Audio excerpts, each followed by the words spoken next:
I would like to begin by saying this.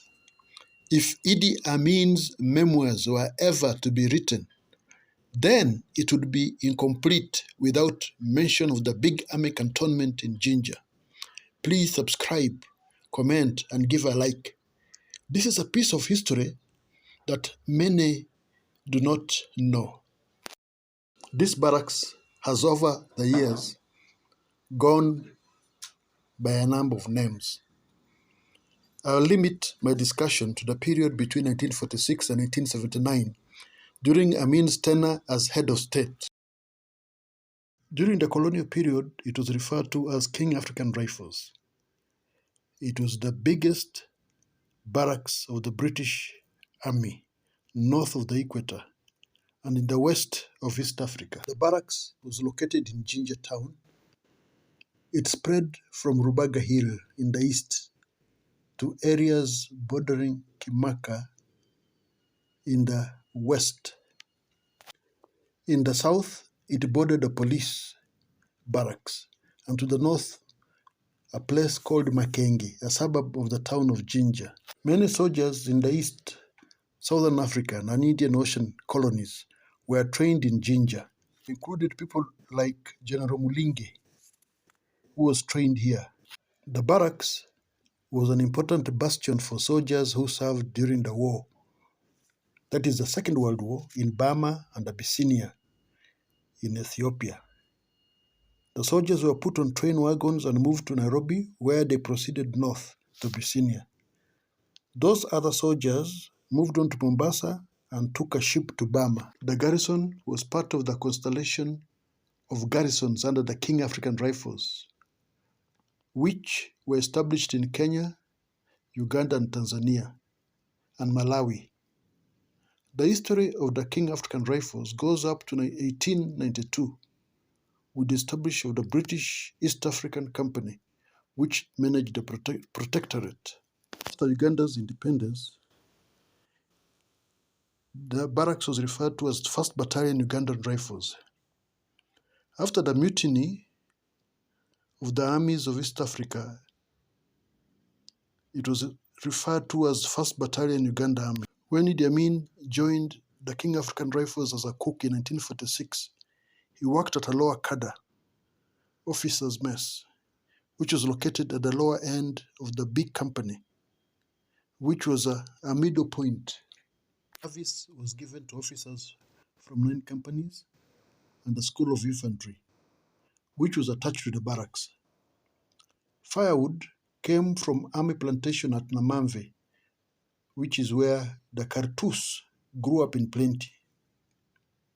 The army shooting range, which was partly encircled by a huge wall, was a vast place. It bordered Kimaka at one point, but separated by a fence. It was at the shooting range where Amin proved his skills.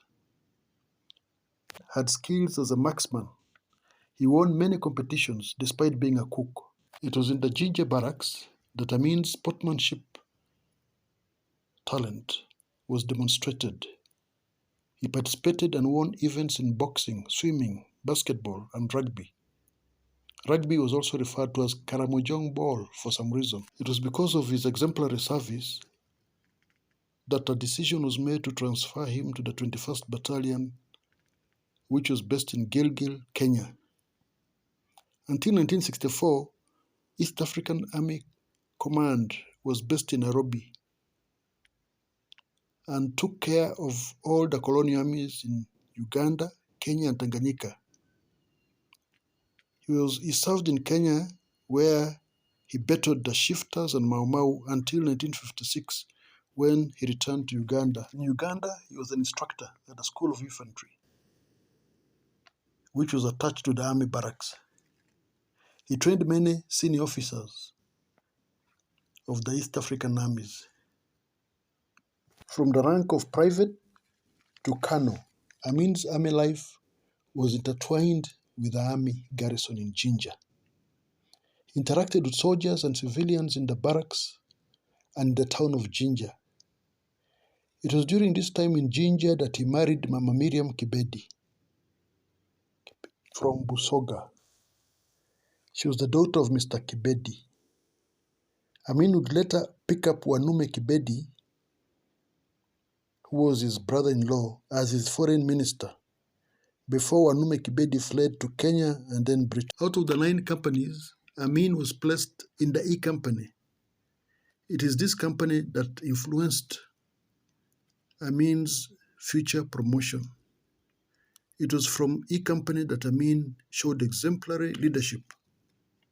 Under Major Graham, Amin was always an inspiration. Here, soldiers underwent a 100-mile march in remote areas of Uganda. Amin showed great stamina. Amin was always one of the leaders, and he emerged carrying 2 brain guns and was always at the top behind Major Graham. He also gave support to tired soldiers by actually carrying them to the finishing point. To state that rising from private to colonel, Idi Amin enjoyed the services of the army mess. This was categorized into junior officers' mess or journeys, corporal's mess, sergeant mess, senior officers' mess. After being commissioned as a lieutenant in 1961, Amin joined the ranks of European officers who frequented the senior officers' mess.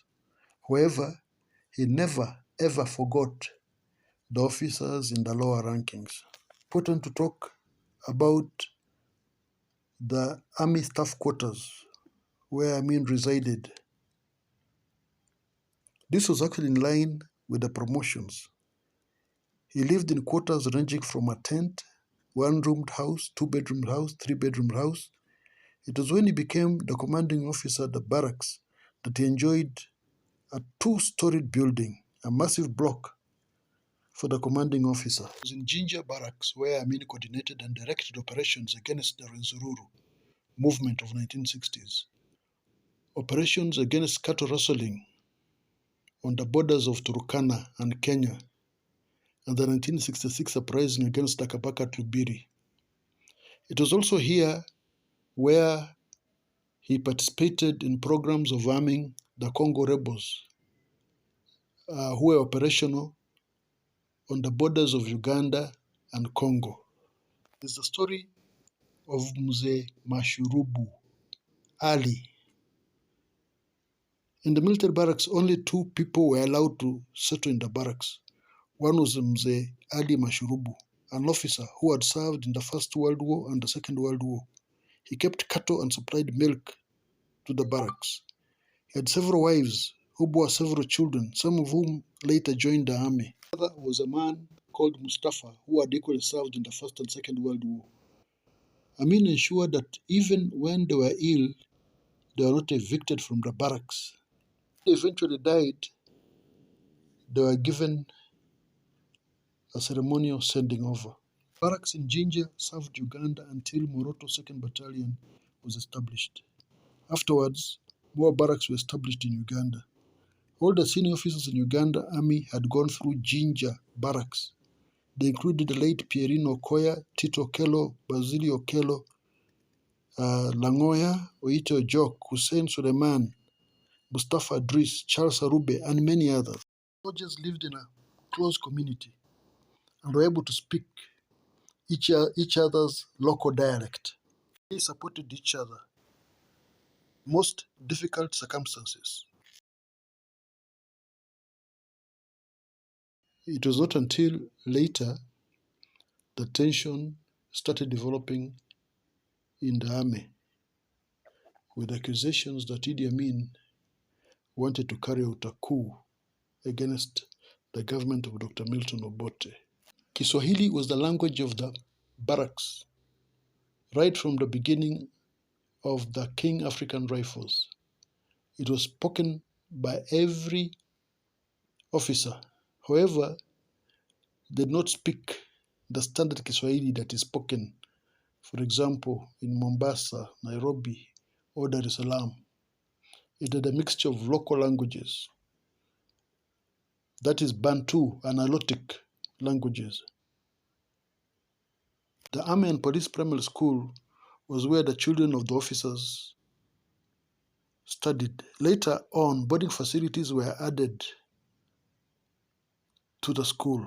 Amin's children were boarded there. Sergeant John Katabarwa, the warden, and his wife were in charge of the facility. No child, including Amin's own, were exempted from being disciplined. Every open ground in the barracks was a playing field. The vast army playing ground gave opportunity to the children of soldiers to develop their talents. Initially, a boy's toy soldier had been developed, marching and to war under the direction of an army band. However, this was disbanded later. Makenke or Makenge, a village outside the barracks, was the main drinking place for soldiers who sought local gin called kwete or undistilled Uganda waragi. The market at Makenke offered the women in the barracks with cheap food, and many used to frequent the place. On Idi Amin and an officer referred to as Chacha, who later became Colonel Chacha of the Tanzania People's Defense Forces, who served in the colonial army, used to frequent the Makenke area for a drink. Once in a while, the people of Makenke would engage in brawls with the soldiers. When a soldier was killed or injured, the soldiers would go on a rampage, hitting the civilians. The ground was at the center of the barracks, between the army training ground and the Johnny's mess. Wherever Amin was available, he would never miss any of the parade. Soldiers kept panya routes open, despite attempts by the regimental police to block all access. Most soldiers used the same panya routes to go out to the areas outside the barracks on drinking spree. Soldiers would also visit places like Mpumude, Makenke, Jinja Town, and Kimaka. Water from Masese on the shores of Lake Victoria flowed to Rubaga Hill and was first pumped into the army barracks before distribution. The barracks rarely missed water. It was on certain occasions, like when there was a fire outbreak or in the bush around the barracks, that they decided to use the water hydrants to put out the fire. That is when actually water would disappear. The quarter guard was the main gate to gain access into the barracks. The prison behind the Land Rover, which you see here, was also a fortification to fight off any attempt to invade the barracks. In July 1971, hundreds of alleged Obote supporters were herded in this prison. The place was destroyed after 24 hours of shooting. The government alleged that there was an attempt to attack the barracks. It was quite a painful experience for the soldiers and their families. In conclusion, I wish to say that the Ugandan government, and indeed the governments of Kenya and Tanzania, should create a museum for the armed forces going back to 1892, when the armies were first created. The fact that the original Uganda Army was created by the colonial government is not a crime. A lot of this history is fast disappearing. It may never be regained again. Please support this channel by subscribing, commenting, and giving a like. Thank you very much.